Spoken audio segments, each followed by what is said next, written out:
saya juga sudah hubungi KBRI, sudah minta bantuan untuk kepulangan adik saya.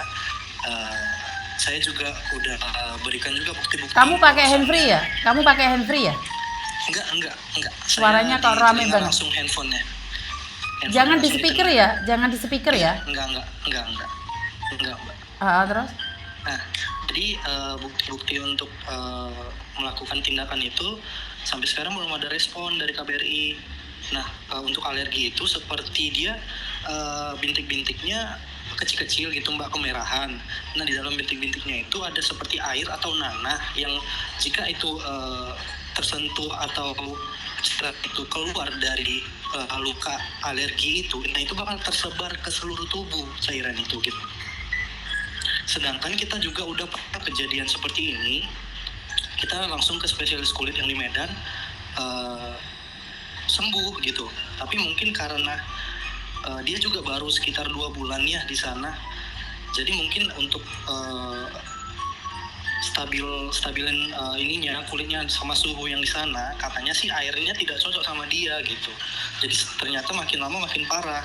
Jadi boleh nggak bantu Mbak untuk tindakan gimana sih prosedurnya gitu untuk bisa pulang ke Indonesia, sedangkan perusahaannya sudah saya cek juga, beliau bilang tidak bisa pulang karena border ditutup karena perang apa segala macem gitu Mbak. Oke. Adikmu cewek atau cowok? Cewek Mbak.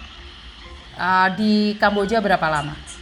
Di Kamboja dia mulai dari landing itu di 31 Mei sampai sekarang itu berarti ya sekitar ada 2 bulan. Oke. Dia sudah pernah sakit waktu itu? Dia sudah pernah sakit tapi sekitar 2 tahun atau 1 tahun yang lalu dengan kejadian yang sama, kulitnya seperti melepuh seperti sekarang gitu. Oke, sudah tahu sakit kenapa ke luar negeri? Nah tadinya gini, kita kan sudah Bang, itu musiknya dimatiin bisa nggak? Itu suaranya apa? Itu kemerisik banget. Iya, saya di ruangan soalnya Mbak, bentar ya.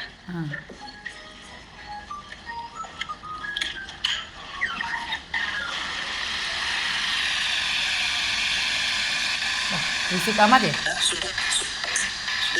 Berisik banget loh tempatnya, itu berisik banget, nggak denger suaranya aku. Wow. Sebentar, saya keluar saja deh. Hujan atau apa ini berisik banget loh? Iya, di restoran soalnya. Aduh. Saya matikan ya karena berisik banget loh, saya nggak denger sama sekali apapun loh. Nah ini sudah oke. Oke, Nah, jadi kita udah ada penyembuhan pada saat 1 tahun yang lalu gitu Mbak. Makanya kenapa kita bilang kita berani, karena kita kira sudah nggak ada lagi seperti itu gitu. Oke, kan di Kamboja gajinya 30 juta, masa iya nggak bisa berubah di sana? Nah untuk itulah kita juga nggak tahu, karena katanya setelah 3 bulan training baru dapat gaji segitu. Sampai sekarang dia hanya mendapatkan sekitar hampir 9 juta saja. Oh, memang benar ya gajinya 30 juta setelah 3 bulan? Benar. Iya benar. Ya tunggu 1 bulan lagi kan mungkin dibawa ke rumah sakit kan, gaji 30 juta kan cukup itu. Benar, iya Mbak, benar. Tapi kan untuk keadaan sekarang yang sangat urgent itu sekarang gitu. Sedangkan kita nggak bisa nunggu lagi untuk 1 bulan gitu. Lah terus maunya apa sekarang? Mau ini sih Mbak, gimana sih maksudnya prosedur biar supaya saya bisa lebih tahu gitu loh, gimana sih biar supaya bisa pulang, bahwasannya kalau udah seperti itu tuh melarang. Enggak, maksud saya dari sebulan lagi kan dapat gaji 30 juta, kenapa pingin pulang? Kan sakitnya sudah pernah gitu, maksud saya kan sudah pernah sakit dan sembuh. Siapa tahu nyampe sana sembuh. Enggak, kan posisinya Mbak untuk uang yang tidak 30 juta ini, tapi alergi atau penyakit kulitnya itu sudah banyak, sudah tersebar gitu. Oh, karena sudah tersebar dan tidak kuat untuk bertahan di Kamboja. Benar. Oke, ya sudah nyampe sana otomatis apakah suruh nebus atau bagaimana? Untuk nebus ini nggak ada masalah dari perusahaan untuk visa tinggal. Mereka bilang katanya cuman menyangkut perusahaan, jadi tidak bisa kembali ke Indonesia gitu katanya. Lah iya, tutup. menyangkut dengan perusahaan berarti kan harus nebus. Kalau nggak ada masalah, kenapa nggak boleh pergi?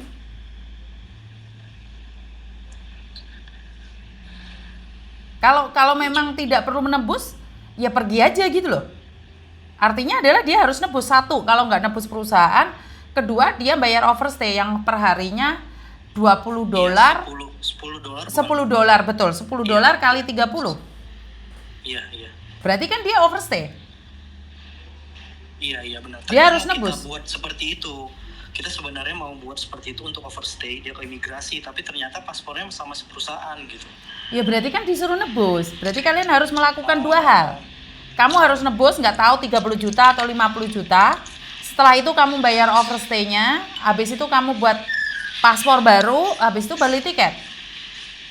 Oh, berarti prosedurnya gitu ya, Mbak ya? Iya, makanya kan saya bilang, kalau memang gajinya 30 juta, kenapa nggak nunggu sampai gajinya 30 juta?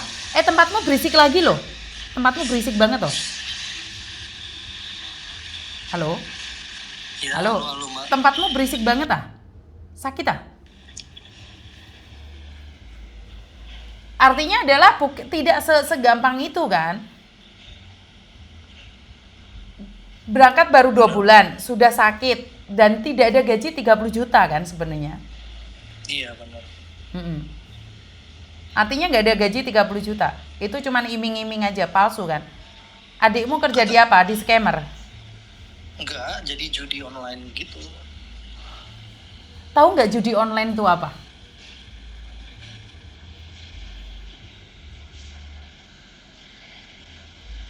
Tahu nggak judi online itu apa? Tahu, makanya saya pun juga baru tahu kenapa tiba-tiba. Saya kan ini jauh sama dia. Setiba dia kabarin saya, dia sudah seperti ini gitu. Makanya saya juga nggak tahu mau gimana juga. Gitu. Ya itu ya, dua yang harus kalian hadapi kalau kayak gitu. Kalau perusahaan tidak mengeluarkan berarti minta denda. Setelah bayar denda, ya bayar overstay-nya, beli tiket terus pulang. Oke. Jadi siapin uang itu loh. Iya, baik. Tadi kemarin juga saya udah hitung sih, kita bakal siap yang diminta dendanya. Tapi rupanya untuk itu berarti kita harus komunikasi lagi ke perusahaan lah ya, Mbak ya. Betul. Karena kan sebenarnya kalian dapat gaji 9 juta itu kita yang rugi, tau nggak? Kita tuh ditipu. Iya. Bukannya kamu kerja di judol, itu kamu ditipu. Kalau masih di judol mending. Aduh, suaranya bising banget loh tempatmu itu. Sakit di telinga. Udah paham belum? Udah. Mm-mm. Sudah paham, Mbak, sudah paham. Sudah paham. Berarti nanti kalau prosedurnya seperti itu, nggak apa-apa. Berarti nanti kita komunikasi lagi ke perusahaan aja deh. Ya udah. Makasih banyak. Oke, siap. Terima kasih. Ya. Kalian sadar nggak sih judi online itu apa? Menghancurkan kehidupan orang lain. Dan jika orang itu meninggal gara-gara judi online, kita itu punya dosa juga atas dia gitu loh. Sekarang itu kerja judol itu bangga banget gitu loh. Apa ya konsepnya ya? Jadi kenapa saya itu agak cuek untuk pembahasan Kamboja? Karena saya capek dengan pembahasan yang ada di Kamboja. Orang bilang kalau nggak bahas Kamboja nggak viral. Siapa bilang? Saya lebih suka bahas yang lucu-lucu tentang para pekerja migran, tentang mama yang ada di Indonesia. Wong ini curhatan kok. Curhatan itu tidak butuh solusi, curhatan itu butuh didengarkan. Iya kan? Jadi saya secara pribadi itu ngonten iya nggak iya, benar nggak sih? Dan kalian itu selalu memikirkan diri sendiri, betul, egois. Karena sebenarnya kalian tuh tahu di Kamboja itu kerjaannya memang seperti itu. Kalian jadi jagoan-jagoan judul. Kalau yang sudah insaf pulang Indonesia masih mending ya. Ini masih mau berangkat lagi. Saya nggak tahu apa yang terjadi ya dengan diri kita sendiri, yang saya itu lebih suka konten-konten yang bergadul itu daripada saya konten yang penyiksaan lah, yang ini, yang itu. Bener nggak sih? Jadi ada ben mbak ra kapok-kapok, ya aku bilang mbak, aku ki ya bingung juga. Kenapa sih kalian tidak kapok-kapok dengan segala keadaan yang terjadi di luar sana? Miris banget. Saya secara jujur tuh miris banget. Ini ada telepon lagi. Halo?